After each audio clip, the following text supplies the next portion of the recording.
সবাইকে জানাই শুভ রথযাত্রার অনেক অনেক শুভেচ্ছা আর অনেক ভালোবাসা। সবাই নিজেদের ফ্যামিলির সাথে খুব সুন্দরভাবে রথ সেলিব্রেট করো। আর এই রথটা হচ্ছে আমাদের পাড়ার, মানে জগন্নাথ দেব একটু পরেই কিন্তু পরিক্রমা করতে বেরাবে। যাই হোক, আমাদের মন্দিরে তোমাদের ফার্স্টে আগে দর্শন করিয়ে দিই। এই দেখতে পাচ্ছ, এটা আমাদের জগন্নাথের মন্দির। আর দেখো কত লাইন পড়েছে, মানে বিশাল আয়োজন আর কি।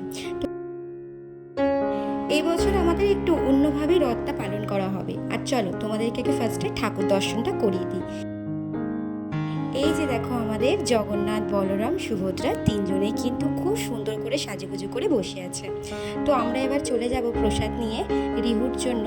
রিহুর রথের কিছু কেনাকাটি করতে যাব, আর তার সাথে যাব ঠাকুরের ফুল আনতে। আর এই দেখো, আমাদের গোপু সোনা আর আমাদের জগন্নাথ দেব দুজনেরই কিন্তু রথ সাজানো কমপ্লিট।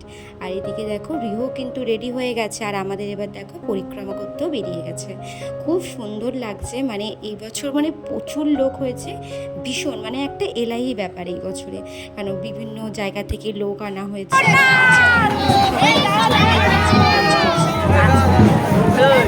সেলিব্রেটটা করা হচ্ছে। এবার চলো রথের দড়ি টানা যাক। আমি এই নিয়ে সেকেন্ড বছর এখানে রথের দড়ি টানার সুযোগ পেলাম, কেন 2 বছর ধরে এত ভিড় থাকে আমি আর পেরে উঠি না। আগের বছর তো রিহু তখনও আর কি হয়নি, তো সেই বিশেষ করে সেখানে আমি আর যাইনি। তো এই বছর কিন্তু আমরা মানে সবাই একসাথে কিন্তু রথটা সেলিব্রেট করেছি। যাই হোক, রথের দড়ি টেনে মনটা যেন একদম শান্তি হয়ে গেল, খুব আনন্দ পেয়েছি, ভীষণ মজা পেয়েছি। আর এইদিকে দেখো, রিহুর দিদিভাইকে ছাড়া কিন্তু ও একদমই রথ কিন্তু টানবে না। আর দেখতে পাচ্ছ, রথ টানবে কি, ও বাবা, ও কিন্তু একদম সুসুর করে দৌড় মারছে। আমি এতে করে যাতে ঠাকুরটা পড়ে না যায়, তাতে করে আমি ঠাকুরটা আগের থেকেই কিন্তু নমস্কার করে বেঁধে রেখেছি, যাতে কিন্তু ঠাকুরটা না পড়ে যায়। কেন ও যা দৌড়াচ্ছে, ঠাকুর অটোমেটিকই পড়ে যাবে। যাই হোক, আমি কিন্তু আমার গোপুসোনাকেও কিন্তু নিয়ে বের করেছি, কেন ওরও তো একটু ঘুরতে ইচ্ছা করে, তাই না? এবার রথে করে দেখো, আমি ওর পাপা দুজন মিলে আর কি একটুখানি ওকে রথে টানানোর চেষ্টা করছি, রথের দড়ি।